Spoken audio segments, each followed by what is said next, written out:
OSS ఫర్టిలిటీలో ఇక్కడ ప్రతి అడుగులో ఎక్స్పీరియన్స్ డాక్టర్స్ ఉంటారు. In the good hands of science. Mummy daddy అవ్వాలంటే ఓఎస్ఎస్ కి కాల్ చేయండి.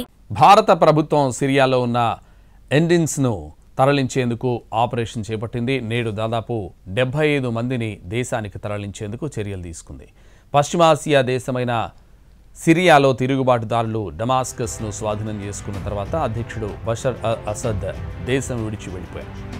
ప్రస్తుతం సిరియాలో ఉన్న సంక్షోభ పరిస్థితుల దృష్టిలో పెట్టుకుని భారతీయుల్ని అక్కడి నుంచి తరలించేందుకు చర్యలు చేపట్టింది భారత ప్రభుత్వం.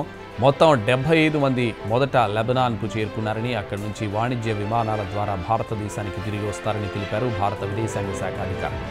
అయితే తరలించిన వారిలో సయీదా జైనాబ్లో చిక్కుకుపోయిన జమ్మూ కాశ్మీర్కు చెందిన 44 మంది యాత్రికులు కూడా ఉన్నారు. వీరంతా సురక్షితంగా భారతదేశానికి తిరిగి వస్తారని తెలిపింది భారత విదేశాంగ శాఖ. విదేశాల్లో నివసిస్తున్న భారతీయ పౌరుల భద్రతకు ప్రభుత్వం ప్రాధాన్యత ఇస్తుందని విదేశాంగ మంత్రిత్వ శాఖ తెలిపింది. సిరియాలో ఉన్న భారతీయులు డమాస్కస్లోని భారత రాయబార కార్యాలయంతో టచ్లో ఉండాలని సూచించింది.